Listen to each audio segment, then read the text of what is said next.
अभी मैंने उनसे पूछा कि कल का दिन क्या होगा, क्योंकि 3 छुट्टियां गुजर गई, अब कल वर्किंग डे है, तो क्या कल कोई रिहाई के इम्कानात हैं? तो उन्हें ये लगता है कि कल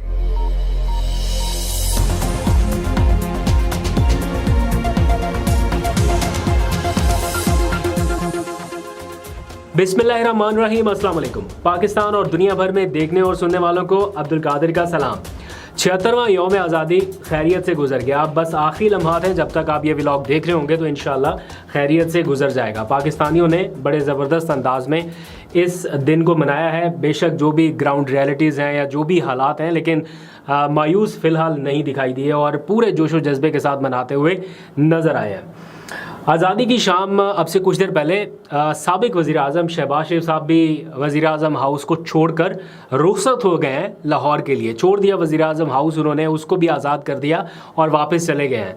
बल्कि अब उन्होंने अपनी ट्विटर प्रोफाइल में फॉर्मर प्राइम मिनिस्टर का लफ्ज़ ऐड कर दिया है। मतलब पहले प्राइम मिनिस्टर था, अब फॉर्मर हो गए हैं। तो साबिक वज़ीर आज़म रुखसत हो गए, वज़ीर आज़म हाउस छोड़ के लाहौर में चले गए और अब सबको लगता है कि वो किसी भी वक्त लंदन रवाना हो सकते हैं इलाज मुआवजे के सिलसिले में, अपना हो या फैमिली का हो या किसी और का। लेकिन देखते हैं कब तक यहाँ पे रहते हैं। और फिर एक बहुत अहम इशू जो इस वक्त सब जिसकी तरफ देख रहे हैं, इमरान खान साहब, उनकी रिहाई का मामला। आज़ादी के लम्हात चल रहे हैं, तो इमरान खान क्यों कैद हैं? उनकी रिहाई के लिए ये 3 छुट्टियों के बाद, यानी एक वक्फे के बाद दोबारा से कल कानूनी प्रोसेस का आगाज़ होगा। तो कल का दिन उनके लिए कितना अहम है? कल कौन कौन सी डेवलपमेंट हो सकती हैं? क्या कल उनकी रिहाई के कोई ऑर्डर जारी होने के इम्कानात हैं या नहीं? इस हवाले से मैंने जो कोर्ट को कवर करने वाले रिपोर्टर्स हैं उनसे अभी कुछ देर पहले बात की कि एक्चुअल सिचुएशन बताएं कि कल क्या हो सकता है, कल क्या पॉसिबिलिटीज़ हैं। तो जो उन्होंने बताई हैं वो कुछ ही देर में डिटेल आपके सामने रखता हूँ, लेकिन एक छोटा सा एक्सपीरियंस शेयर करता हूँ आपसे। अभी कुछ देर पहले मैं अपने ऑफिस से, बल्कि ऑफिस के रास्ते पे ही था, तो मैंने देखा बहुत बड़ी तादाद में नौजवान जा रहे हैं फैसल मस्जिद की तरफ। ज़ाहिर बात है, इस्लामाबाद में आज़ादी का जब दिन मनाया जाता है तो बहुत सारे लोग फैसल मस्जिद की तरफ ही रुख करते हैं। लेकिन मैं ये देख रहा था कि पाकिस्तान के परचम नज़र आ रहे हैं, लेकिन इन्हीं परचमों के दौरान पाकिस्तान का परचम और साथ में अफ़गानिस्तान का परचम भी था। मुझे नहीं पता कि उसका स्टेटस क्या है। पाकिस्तान की आज़ादी के दिन के मौके पर अफ़गानिस्तान का परचम लहराना, इतना खुलेआम लहराना, उसके ऊपर क्या उसके कॉन्सिक्वेंसेस हो सकते हैं। लेकिन एक लम्हे के लिए ये सोच रहा था कि अफ़गानिस्तान का परचम भी तो लहराया जा रहा है, खुलेआम लहराया जा रहा है, इसको तो कोई कुछ नहीं फ़िलहाल कह रहा। लेकिन जो PTI के लोग हैं वो बड़े छुप छुपा के और बड़े तरीके से लेके निकल रहे थे। तो वो एक मोमेंट ऐसा था जिसमें लग रहा था कि ये आज़ादी के दिन पे सबको इक्वल आज़ादी होनी चाहिए थी, नहीं होनी चाहिए थी ये रोक टोक। लोग जितना आपने रोका उससे ज़्यादा लोग ज़िद में निकल आए। आपने कल रात से अब तक जो कुछ हुआ पूरे पाकिस्तान में, कौन सा शहर है, बल्कि मुल्कों में भी ओवरसीज़ पाकिस्तानियों ने भी किया, लेकिन कौन सा शहर है जहाँ पर लोग नहीं निकले? इस्लामाबाद में भी निकले, रावलपिंडी में दफ़ा 144 लगाई, वहाँ पर भी निकले लोग, ज़िद में ज़्यादा निकले। तो करने देते लोगों को सेलिब्रेट, आज़ादी का मौका था, ये नहीं होना चाहिए था।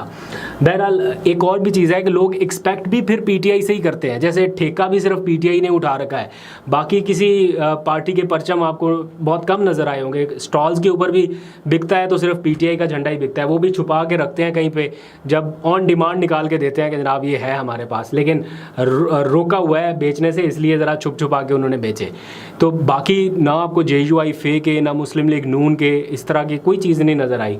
वो ऐसा नहीं मैं कहता कि उनके लोगों ने आज़ादी का दिन नहीं मनाया होगा, बेशक हो सकता है वो पाकिस्तान का परचम हाथ में थाम के उन्होंने मनाया हो, लेकिन एक्सपेक्टेशंस भी सिर्फ फिर PTI से होती हैं। उनको पता है लोगों को कि ये PTI के लोग ही निकलेंगे बाहर, आज़ादी मनानी है, जश्न मनाना है, ये PTI के बगैर फिर लगता भी अधूरा है। इसलिए ज़्यादातर लोगों का फोकस भी PTI के लोगों पर ही रहता है कि ये निकलते हैं या नहीं निकलते। आज के दिन का बहरहाल खूबसूरत लम्हा जो था, जो बहुत अच्छा लगा देख के, ऑब्वियस आपने भी देखा होगा PTI के ऑफिशियल ट्विटर अकाउंट्स पे, जो PTI की लीडरशिप है उन्होंने मिल के पाकिस्तान का नेशनल एंथम पढ़ा।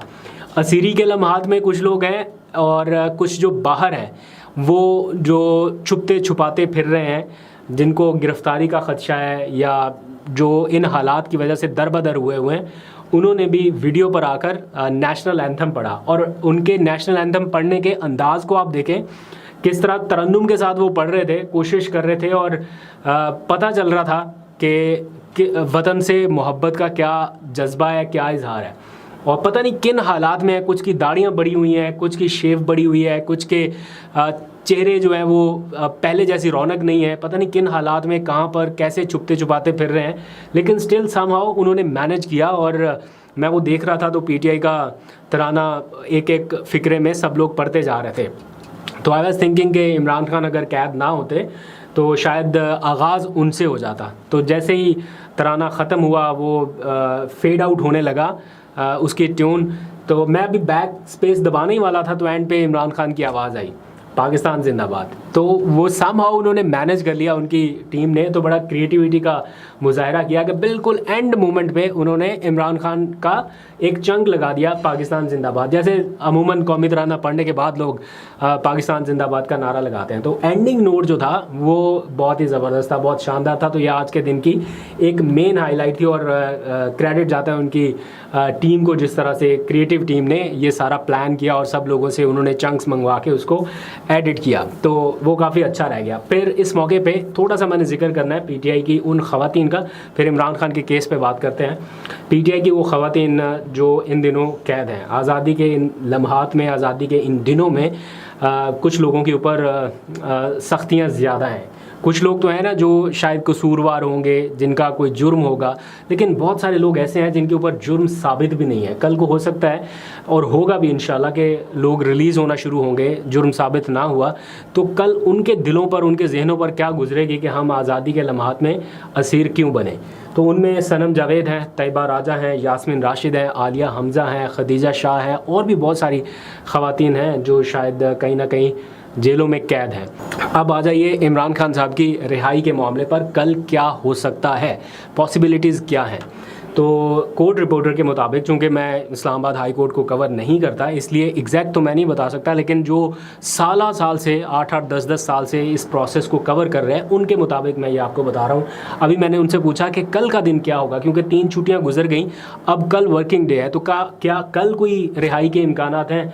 तो उन्हें ये लगता है कि कल भी ऐसा नहीं होगा, लेकिन कल से लेके यानी ट्यूसडे से लेके फ्राइडे के दरमियान में किसी एक दिन कोई ना कोई एक ऑर्डर आ सकता है उनकी मरकज़ी अपील की तारीख़ फ़िक्स होने का, क्योंकि अभी तक तो उनकी तारीख़ ही फ़िक्स नहीं हुई, इसलिए कल तो किसी सूरत ये फ़ैसला नहीं आ सकता। फ़ैसला तब आएगा जब पहले उनकी अपील की समाअत के लिए तारीख़ फ़िक्स होगी। चीफ़ जस्टिस बताएंगे कि जनाब इस दिन हम समाअत फ़िक्स कर रहे हैं, फिर जिस दिन समाअत फ़िक्स होगी उस दिन आप इज्यूम करें या उम्मीद रखें कि कोई डिसीजन आ सकता है। वो भी चीफ़ जस्टिस साहब की सवाबदीद है कि वो डिसीजन दें या फिर कोई अगली तारीख दे दें। इलेक्शन कमीशन कह सकता है कि हमारे पास अभी फ़लाँ डॉक्यूमेंट्स नहीं है या फ़लाँ रिकॉर्ड नहीं है, तो हमें एक हफ़्ते की और की मोहलत दी जाए, तो ये भी पॉसिबिलिटीज़ हैं। इसलिए जो इस्लामाबाद हाई कोर्ट को कवर करने वाले रिपोर्टर्स हैं उनको लगता है कि कल भी इमरान खान की रिहाई के लिए कुछ बेहतर हौसला अफजा ख़बर सुनने की उम्मीद कम ही है। लेकिन जो एक बुरे से बुरा हो सकता है, और बुरा क्या हो सकता है, वो ये कि कल और कुछ ऐसे केसेस हैं जिनमें इमरान खान साहब की ज़मानतें मनसूख हो सकती हैं। केसेस लगे हुए हैं, इंसदाद दहशतगर्दी की अदालत में भी हैं, कुछ 1-2 और केसेस में भी हैं। आपको पता है कि 60 के करीब उनके ऊपर दहशतगर्दी के मुकदमात भी हैं। तो इमरान खान चूँकि जेल में हैं और कल तक की ज़मानत है, अगर वो कल भी पेश ना हुए उन केसेस में, तो जैसे हमने देखा एक पैटर्न चलते आ रहा है ज़मानत मनसूखी का, तो ऐन मुमकिन है कल भी इमरान खान की कुछ केसेस में ज़मानत मनसूख हो जाए, जो कि फिर बाद में उनकी गिरफ़्तारी का सबब बन सकती हैं। इसलिए जैसे आपने देखा परवेज़ इलाही साहब को आज रिहा कर दिया गया, जिस केस में भी गिरफ़्तार किया था, लेकिन जैसे ही वो जेल से रिहा हुए तो नैब की टीम ने उन्हें हिरासत में लिया और वो चले गए। सेम पैटर्न होगा या हो सकता है इमरान खान साहब के लिए कि अगर इस्लामाबाद हाई कोर्ट के हुक्म पर उन्हें इस केस में ज़मानत मिल भी जाए, तोशाखाना केस में, या सज़ा मुअत्तल हो जाए उनकी, तो फिर नैब में तो उनकी ज़मानत मनसूख हुई पड़ी है ऑलरेडी, और बाकी केसेस में जो उनके ज़मानत है वो मनसूख हो गई है, कुछ कल हो सकती हैं। तो ये फिर मुख्तलिफ़ केसेस में उनकी गिरफ़्तारियों का सिलसिला शुरू हो सकता है। तो उनकी रिहाई के लिए कल से यानी 3 छुट्टियों के बाद फिर से एक कानूनी जंग का आगाज़ होने वाला है। लेट्स सी कि उनकी कानूनी टीम क्या तब्दीली करती है अपनी हिकमत अमली में, क्योंकि पिछले कुछ टाइम से वो ये कह रहे हैं कि हम अपनी मीटिंग्स कर रहे हैं और हम पूरा प्लान बना रहे हैं कि काउंटर किस तरह से करना है इनकी इन एक्टिविटीज़ को या इन चीज़ों को जो अभी हो रही हैं ज़मानत मनसूखी के हवाले से। तो ऐन मुमकिन है कि कोई सुप्रीम कोर्ट का दरवाज़ा खटखटाने के ऊपर भी गौर किया जाए, लेकिन वो अभी फ़िलहाल मुश्किल लगता है। उनकी कानूनी टीम कल आपसे मुखातिब होगी और कल इस बारे में इस्लामाबाद हाई कोर्ट में जब समाअत कंक्लूड हो जाएगी तो अपनी कुछ राय देगी। अभी तक के लिए इतना ही। इस वक्त वफाक वफाकी दारुल-हुकूमत इस्लामाबाद में अभी भी जब मैं आपसे बात कर रहा हूँ, ये आज़ादी के आखिरी लम्हात हैं, आज़ादी के दिन के यानी। तो अभी भी जो शोर शराबा है, हल्का फुल्का बाजों की आवाज़ें मैं सुन पा रहा हूँ और यकीन मानिए अच्छा लग रहा है।